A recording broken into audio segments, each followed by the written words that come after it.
Today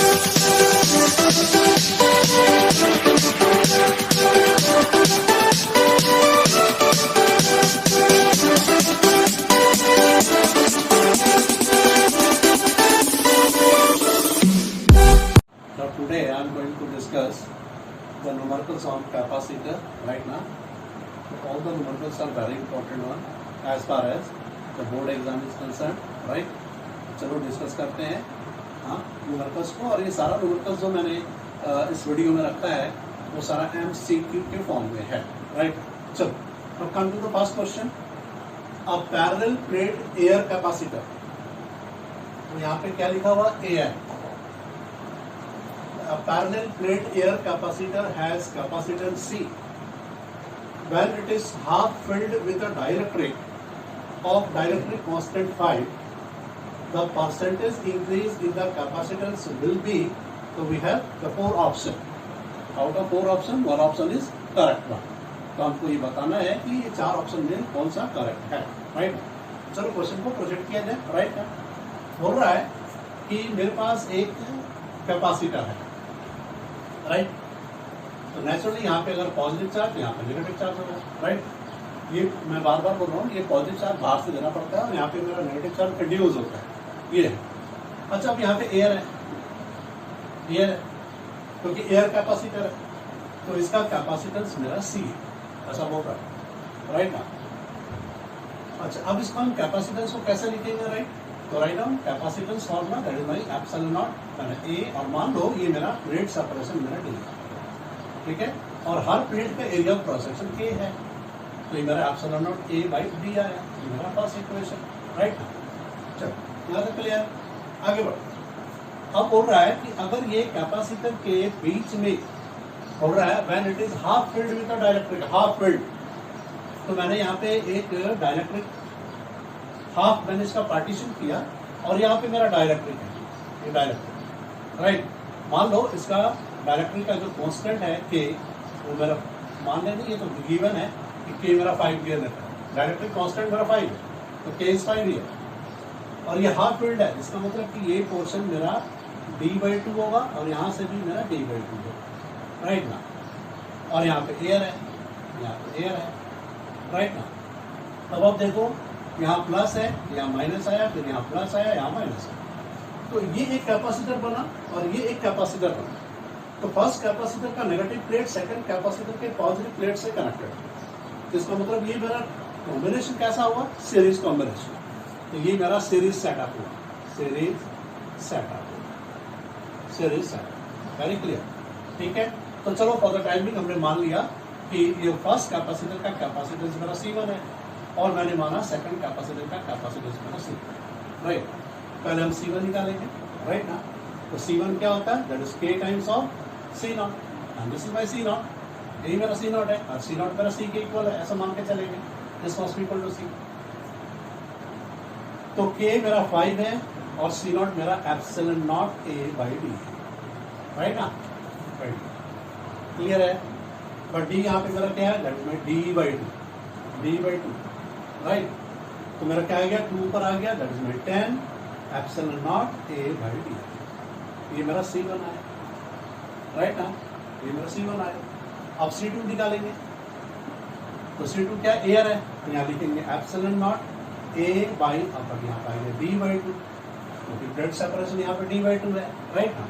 तो 2 को ऊपर लाएंगे तो क्या आ गया, 2 epsilon naught A by D, right? Clear है? आप देखो यहाँ पे गौर से देखो, एक्चुअली में एप्सिलॉन A बाई डी मेरा C0 है या C है, दो। तो चलो मैंने इसको 10C लिख दिया, हमने C लिख दिया, और ये मेरा 2C आया, राइट ना? अब ये दोनों कैपेसिटर मेरा क्या है, सीरीज में सेटअप। तो सीरीज कॉम्बिनेशन कैसे फॉलो करेंगे, 1/CS equal to 1/C1 plus 1/C, ऐसा लिखेंगे, राइट? तो 1/C1 इज माई 10C और C2 इज माई 2C, एल्शियम लो, मेरा 10C आया, यहाँ 5 आया और यहाँ सॉरी यहाँ पे 1 आया, फिर प्लस यहाँ पे मेरा 5, राइट ना? तो अब इसको सॉल्व करेंगे तो 6/10C आया, ये मेरा 1/CS है, तो CS क्या आ गया, दैट इज 10C/6, इसको काटेंगे तो यहाँ 5 यहाँ पे आया, that is my 5C/3। Very clear ना? ठीक है, यहाँ तक क्लियर। बट हमें क्या निकालना है? हमें निकालना है परसेंटेज इंक्रीज। देखो percentage increase in the capacitance. Now the percentage increase in the capacitance is given as, right now। तो ये मेरा फाइनल आया और ओरिजिनल मेरा C था। तो हम क्या करें, कितना इंक्रीज किया? That is 5C/3 minus C by original, that is C into 100। ऐसे निकालते हैं ना परसेंटेज, तो छोटे क्लास में आपने पढ़ा होगा। चलो यहाँ पे आज हम लोग 5C minus 3C that is 2C, और ये 3 नीचे आया, C नीचे है ही, 100 आया, C से C कैंसिल हो गया, राइट ना। अब 3 से इसको काटेंगे तो 33.3 आ रहा है, तो 33.3 को 2 से मल्टीप्लाई करेंगे तो 66.6%। Now the our correct option is B. Very clear ना? Question, right. हम सेकंड क्वेश्चन पर आते हैं। क्या बोल रहा है? अ कैपेसिटर और capacitance C has charge Q and stored energy is W। यहाँ पे जो कैपेसिटर के दोनों प्लेट्स के बीच में जो रीजन है, उस रीजन में जो एनर्जी स्टोर्ड है वो मेरा W है। If the charge is increased to 2Q, the stored energy will be, again I have the 4 option, W/4, W/2, 2W and 4W, right? I think the question is very simple one। चलो करते हैं solution. देखिए गौर से देखिए, पहले मेरा एक capacitor था ऐसे, ठीक है, पैरेलल प्लेट कैपेसिटर है। यहाँ पे चार्ज मेरा Q है, तो यहाँ पे मेरा प्लस Q हो गया, यहाँ पे मेरा माइनस Q हो गया, राइट। अब दोनों प्लेट के बीच में जो ये रीजन है, उस रीजन में जो एनर्जी स्टोर्ड है वो मेरा W क्वेश्चन में दे रखा है, राइट। अब जब एनर्जी स्टोर्ड है तो एनर्जी स्टोर्ड का फॉर्मूला क्या होता है? कि W इक्वल टू Q²/2C। ये सब हम लोग डराइव किए हुए हैं, ठीक है। चलो यहाँ तक क्लियर है। अब क्या बोल रहा है कि अगर मैं चार्ज को इंक्रीज कर दिया 2Q से, कहने का मतलब है ये कैपेसिटर हो गया, अब यहाँ पे चार्ज आ गया +2Q, यहाँ पे -2, ऐसा हो। तो अब यहाँ पे एनर्जी कितना स्टोर्ड होगा वो पूछा जाए। मान लो यहाँ पे जो एनर्जी स्टोर्ड है वो मेरा W1 है, ये मैंने मान लिया। तो हम W1 को कैसे लिखेंगे? दैट इज, अब यहाँ चार्ज का स्क्वायर होता, चार्ज यहाँ 2Q है, तो 2Q का स्क्वायर हो गया बाय मेरा 2C, ऐसे ही होगा। अच्छा, तो W1 आया क्या? 2 का स्क्वायर हो गया 4, फिर Q² बाई 2C आया, तो Q²/2C इज माई W। तो क्या आया? My 4W। तो correct option is my D, that is 4W। Clear ना? Now come to the third question. A parallel plate capacitor of plate area A and separation D is filled with dielectric as shown in the figure। यहाँ मेरे को figure दे रखा है, right. मेरे को क्या दे रखा है? देखो ये जितने भी प्लेट्स हैं सबका एरिया मेरा A है, क्रॉस सेक्शनल एरिया, और यहाँ से यहाँ तक प्लेट सेपरेशन ये मेरा D था, ये प्लेट सेपरेशन D, राइट। तो बीच में मैंने एक प्लेट को रखा और मेरा पूरा पैरेलल प्लेट कैपेसिटर को 2 इक्वल हाफ में लाया, और यहाँ से यहाँ तक का प्लेट सेपरेशन हो गया D/2, यहाँ से भी हो गया D/2, राइट ना। तो एक मेरा ये डायरेक्ट्रिक मीडियम हो गया जिसका डायरेक्ट्रिक कांस्टेंट K1 है, और यहाँ पर भी एक मेरा डायरेक्ट्रिक मीडियम है जिसका डायरेक्ट्रिक कांस्टेंट मेरा K2 है, राइट ना। तो मेरा 2 कैपेसिटर का कॉम्बिनेशन हो गया, और नेचुरली मेरा यहाँ प्लस है तो यहाँ माइनस है, यहाँ प्लस है, यहाँ माइनस है, यहाँ प्लस है, यहाँ माइनस है। नेचुरली मेरा कैसा सेटअप है? सीरीज सेटअप है, राइट। तो चलो देखते हैं।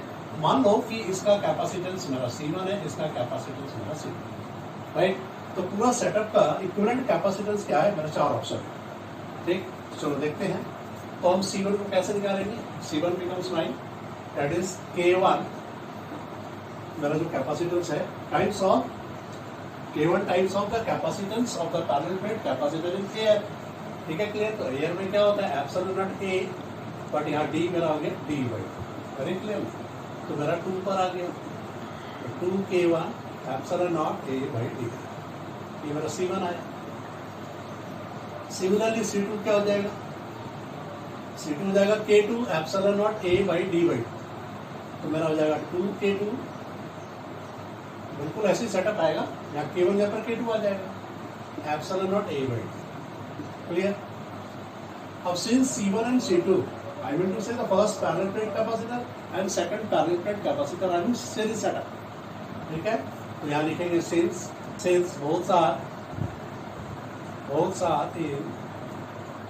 in series setup, therefore equivalent capacitance C becomes, देखो सीरीज में डायरेक्टली फॉर्मूला यूज करो, होता है क्या, C1 C2 by C1 plus C2, formula directly. तो अब C1 के ऊपर क्या लिखेंगे, ये पूरा that is 2k1 epsilon naught a by d into C2 के ऊपर क्या लिखेंगे, ये वाला that is 2k2 epsilon naught a by d divided by C1 plus C2, that is my 2k1 epsilon naught a by d plus 2k2 epsilon naught a by d, यही आएगा। Clear है? अब थोड़ा इसको हम सॉल्व कर लेंगे, है ना, इसको हम सॉल्व कर लेंगे। तो कैसे सॉल्व करेंगे देखिए। तो ऐसा करते हैं कि डिनोमिनेटर में से हम 2 epsilon naught a by d common ले लेते हैं। तो ऊपर हो गया मेरा that is c equal to 2k1 epsilon naught a by d, फिर 2k2 epsilon naught a by d। ये तो मेरा न्यूमरेटर है, ऐसे रहेगा। अब डिनोमिनेटर में से क्या करेंगे, 2 कॉमन है, epsilon naught a by d common है, epsilon naught a by d common है, ब्रैकेट में बचा क्या, k1 प्लस k, यहाँ k1 और यहाँ k। देखो 2 से 2 कैंसिल हो गया, epsilon naught a by d से ये कैंसिल हो गया, तो बचा क्या, दैट इज बाय 2 लिखा, फिर epsilon naught a by d, epsilon naught a by d लिखा, फिर यहाँ k1 इंटू k2, तो k1 इंटू k2 और नीचे divided by k1 plus k, right ना, k1 plus k। Now option is third one, that is C is the correct answer. Very clear? Question number 4. In the previous question, that is question number 3, if the setup is given like this, question 3 के ये question 4 जो है question 3 पर ही है, question 3 के basis पर ही है। देखो ये मेरा पैरेलल प्लेट कैपेसिटर है, राइट? अब हम इस पैरेलल प्लेट कैपेसिटर को फिर से मैंने हाफ फिल्ड किया, एक डायरेक्टली कांस्टेंट k1 यहाँ पे है और यहाँ पे डायरेक्टली कांस्टेंट k2, देखो ऐसा है, राइट? पहले ऐसा था वर्टिकल था, अब ये हॉरिजॉन्टल। तो आप देखो जब ऐसा सेटअप है तो मेरा ये नेट कैपेसिटेंस क्या होगा, ये 4 ऑप्शन है मेरे पास, राइट? तो जब ऐसा सेटअप है तो ये मेरा एक बन गया, ये this one is my first capacitor, ये मेरा हो गया first capacitor, and this one becomes my second capacitor. एक क्लियर कैपेसिटर, राइट? हाँ, तो फर्स्ट कैपेसिटर और सेकंड कैपेसिटर का दोनों का पॉजिटिव प्लेट एक साथ है। देखो इसका भी पॉजिटिव प्लेट यहाँ पे है, इसका पॉजिटिव प्लेट यहाँ पे है, दोनों का पॉजिटिव प्लेट कनेक्टेड है और दोनों का नेगेटिव प्लेट भी यहाँ कनेक्टेड है। तो अगर मेरा सेम काइंड ऑफ प्लेट एक जगह कनेक्टेड है तो हम उसको क्या बोलेंगे, पैरेलल सेटअप। तो मेरा ये पैरेलल सेटअप में है, ये पूरा कैपेसिटर का जो सेटअप है, आई मीन टू से कि सेटअप मेरा पैरेलल है, राइट ना, पैरेलल। अच्छा, और एक इम्पोर्टेंट बात है कि मेरा दोनों का प्लेट सेपरेशन तो डी होगा, बट दोनों कैपेसिटर का जो एरिया क्रॉस सेक्शन है वो मेरा हाफ हो जाएगा। क्लियर ना? तो चलो देखते हैं, यहाँ पे एरिया क्रॉस सेक्शन मेरा a/2, यहाँ पर भी मेरा a/2, राइट? और यहाँ पे जो प्लेट सेपरेशन है वो मेरा d, और यहाँ पर भी प्लेट सेपरेशन d होगा। क्लियर? तो मान लो इस कैपेसिटर का कैपेसिटेंस C1 है, मैंने मान लिया, और इसका मेरा कैपेसिटेंस मेरा C2। तो C1 को कैसे लिखेंगे, तो C1 becomes K1 into epsilon naught a मेरा है a/2, तो 2 नीचे आया, और प्लेट सेपरेशन मेरा d है। सिमिलरली C2 क्या हो जाएगा, that is K2 epsilon not a/2 हो गया। अब ये दोनों पैरेलल सेटअप है, तो पैरेलल में हमने क्या पढ़ा था कि capacitor C becomes my C1 plus A2, simply दोनों को ऐड कर देंगे। तो आप देखो जब ऐड करेंगे तो एप्सिलॉन नॉट a/2d दोनों में कॉमन आ गया, तो एप्सिलॉन नॉट a/2d कॉमन है, और ब्रैकेट के अंदर में क्या बचा, that is my K1 plus K, यही आया। तो थोड़ा इसको अरेंज करके कैसे लिखेंगे, that is epsilon not a/d, फिर ब्रैकेट में आ गया K1 प्लस K2/2। तो देखो आपका option first option is very clear ना। Come to the question number 5. A spherical drop of capacitance 1 microfarad is broken into 8 drops of equal radius, then the capacitance of each small drop is, again I have 4 option, right now. चलो question क्या बोल रहा है सोचा जाए. एक मेरा spherical drop है like this one is my spherical drop and the capacitance of this spherical drop is my 1 microfarad, ऐसा दे रखा है, राइट. अब ये सपोज इस ड्रॉप का रेडियस r है, कैपिटल R है. अब ये ड्रॉप मेरा क्या हो गया, ब्रेक हुआ, break into 8 equal drops, equal small drops, ऐसा क्वेश्चन मुझे रखा है. ठीक है, इक्वल का मतलब यहाँ पे क्या रहा, अब इन सेम रेडियस. ठीक है, मान लो इसमें से एक ड्रॉप को मैंने ऐसे लिया एंड द रेडियस इज मेरा स्मॉल आर, राइट. क्लियर है. और सपोज इसका कैपेसिटेंस मेरा C डैश है. C dash is the capacitance of each small drop, है ना. ठीक है, क्लियर. हर स्मॉल ड्रॉप का कैपेसिटेंस को मैंने C डैश माना. क्लियर. अच्छा, अब क्या बोल रहा है, देख बोल रहा है कि ये बिग ड्रॉप मेरा 8 स्मॉल ड्रॉप्स में कन्वर्ट किया. अब तो मेरा इसका वॉल्यूम और 8 ड्रॉप्स का वॉल्यूम मेरा इक्वल होगा. ठीक है, तो वॉल्यूम का फॉर्मूला, स्फीयर का वॉल्यूम का फॉर्मूला क्या होता है, 4/3 pi capital R cube must be 8 times 4/3 pi small r. ये मेरा वॉल्यूम हो गया बिग ड्रॉप का और ये मेरा वॉल्यूम हो गया मेरा स्मॉल ड्रॉप का, but I have the 8 small drops. तो चलो 4/3 कैंसिल, पाई कैंसिल, तो आया क्या, R cube equal to 8 R cube, capital R cube equal to 8 small r. यहाँ से R निकला, R equal to 2. Very clear ना, R मेरा 2 है. क्लियर. अब हम कैसे करेंगे, चलो देखते हैं, राइट. अब क्वेश्चन बोल रहा है कि मेरे को कैपेसिटेंस मेरा स्मॉल ड्रॉप का निकालना. तो हम क्या करेंगे, the capacitance of the big drop by the capacitance of the small drop का रेशियो निकाल लेते हैं. तो सिंस ये मेरा आइसोलेटेड स्फीयर है, तो आइसोलेटेड स्फीयर का कैपेसिटेंस का फॉर्मूला क्या होता है, that is 4 pi epsilon not capital R, right. और इसका भी जाएगा 4 pi epsilon not small r.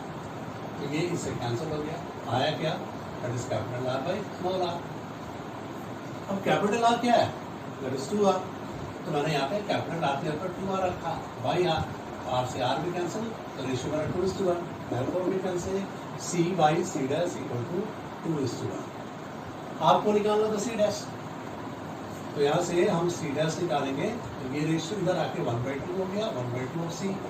और C मेरा क्या था, 1 माइक्रोफैराड, इनका 1 microfarad, answer is half microfarad. Very clear ना, this is the right answer. Clear. Question number 6. A capacitor of capacitance C1 is charged up to potential V and then connected in parallel to an uncharged capacitor of capacitance C2.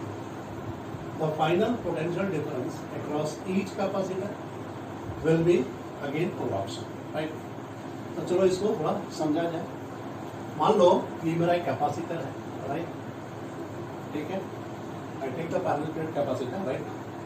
ये मेरा capacitor है, इसका capacitance C1 है, दे रखा है. और दोनों plate के बीच में जो पोटेंशियल डिफरेंस है, मान लो ये मेरा V1 है, V1 इज माई V, क्योंकि मेरा पोटेंशियल V दे रखा है, V को मैंने V1 मान लिया, राइट. अब एक मेरा दूसरा पोटेंशियल कैपेसिटर है, I have the another capacitor having capacitance C2, right ना.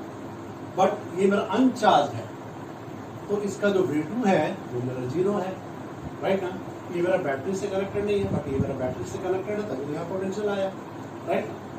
अब ये दोनों को, अब क्या बोल रहा है, अब ये दोनों को मैंने पैरेलल सेटअप किया, पैरेलल, राइट ना. तो कुछ ऐसा हुआ, ऐसा पैरेलल सेटअप हुआ, कुछ इस तरह से मैंने सेटअप कर दिया, ये मेरा पैरेलल सेटअप हुआ, है ना. ये प्लस या माइनस या प्लस या माइनस, राइट. यही हुआ. तो आप देखो यहाँ तो मेरा C1 है और potential difference between the plate मेरा V1 था, यहाँ पे मेरा C2 था, ठीक है. और यहाँ पे पोटेंशियल डिफरेंस V2 मेरा 0. बट जैसे पैरेलल्स कनेक्ट करेंगे तो ये V1 और V2 मेरा एक कॉमन पोटेंशियल पर डेवलप करेगा, है ना, क्योंकि मेरे को पता है कि charge begins to flow from the potential having from the capacitor having higher potential to the capacitor having lower potential till the potential difference between the plates of both the capacitor, है ना, will become equal. ऐसा होता है, clear? चलो अब इसको हम क्या करेंगे, बड़ा सिंपल सा क्वेश्चन था। इस क्वेश्चन में हम क्या करेंगे, कॉमन पोटेंशियल का फॉर्मूला लगाएंगे। तो we know that the expression of common potential is given as, मान इसको कैपिटल V मान लेंगे, ये मेरा कॉमन पोटेंशियल है। That should be C1 V1 plus C2 V2 by C1 plus C2 होता था, याद करो, ये सब हम लोग डिस्कस किए हैं, ठीक है। अच्छा, C1 तो मेरा C1 है, V1 मेरा V1 है, सॉरी V1 मेरा V है, V1 is my V, C2 मेरा C2 है, बट V2 तो मेरा 0 है। देखो यहाँ पे V2 मेरा 0 है, बाय क्या आया, C1 प्लस C2, राइट ना। तो इसको हम कैसे लिखेंगे, C1V by C1 plus C2। तो now C1V by C1 plus C2, the option is B। Very clear ना। 7. And identical capacitors are first connected in series and then in parallel to the source of V volts. The ratio of energy stored is given as, again 4 option, right? Question क्या बोल रहा है, मेरे पास n identical capacitor है। Identical का मतलब उसका सारे कैपेसिटर का जो कैपेसिटेंस है वो इक्वल, राइट। तो ये सारे n कैपेसिटर्स को पहले हमने सीरीज में कनेक्ट किया, फिर बाद में हमने पैरेलल में कनेक्ट किया। तो अगर हम सीरीज में कनेक्ट किया और पैरेलल में कनेक्ट किया तो एनर्जी जो स्टोर्ड है दोनों केसेस में उसका रेशियो क्या है, चलो देखते हैं, ठीक है, क्लियर। सोल्यूशन करें। अच्छा, एनर्जी का फॉर्मूला क्या होता है, एनर्जी स्टोर्ड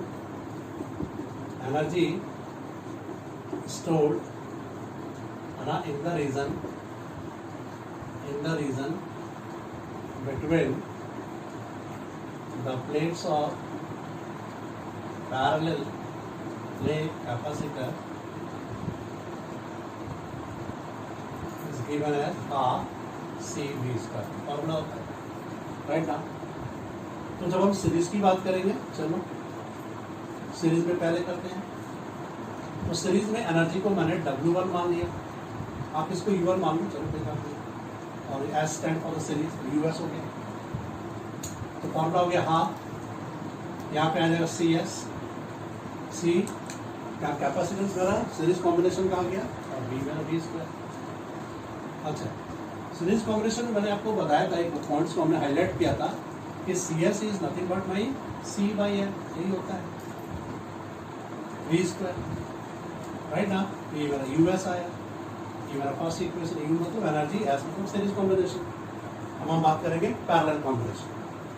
तो मेरा पैरेलल में देखेंगे, तो पैरेलल कॉम्बिनेशन में हम लिखेंगे U और P स्टैंड फॉर पैरेलल। ये हो गया हाफ, यहाँ पे हो गया CP V स्क्वायर, राइट ना। कल यहाँ पे CS की जगह पर CP आया।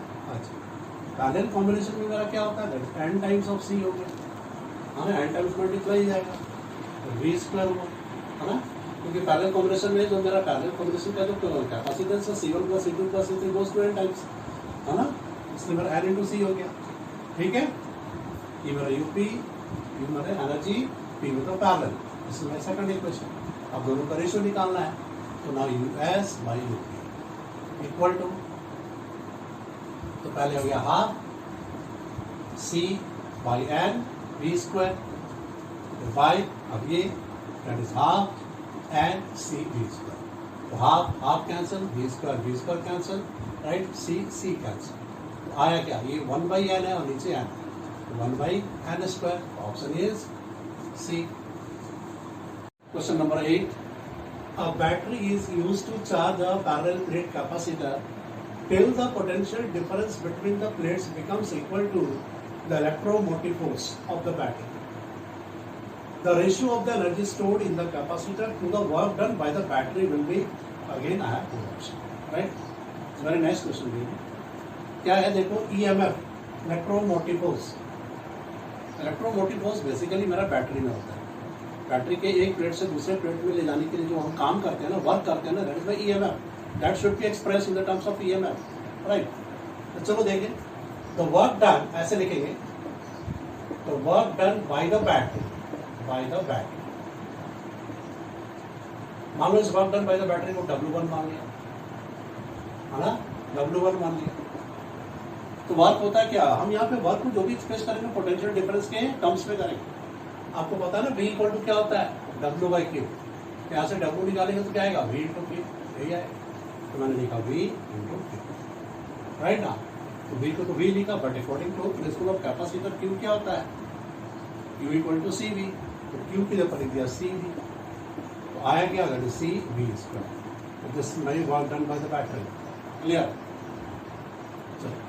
अब हमने बोला कि the energy stored in the capacitor, तो वर्क इसके इक्विवेलेंट ऑफ एनर्जी था, तो मैंने इसको U1 मान लिया। यही मेरा एनर्जी है, यही मेरा इलेक्ट्रोमोटिव फोर्स है। इसका होगा we can say electromotive force बोलो या एनर्जी बोलो या वर्क डन बोलो। अब चलो बात करते हैं U2। U2 मतलब that is my energy stored in the capacitor, तो energy stored in the capacitor का फॉर्मूला क्या होता है, आप जानते ही हो, हाफ CV²। तो होता है, क्लियर ना। यहाँ क्वेश्चन को पढ़ो, the ratio of the energy stored in the capacitor, पहले ये आएगा फिर ये आएगा, तो हमें निकालना है U2/U1। U2 मेरा क्या है, हाफ CV², राइट ना, हाफ CV², और U1 क्या है, CV²। ये इसे कैंसल, तो ratio becomes 1:1/2 and the correct option is A. Clear now?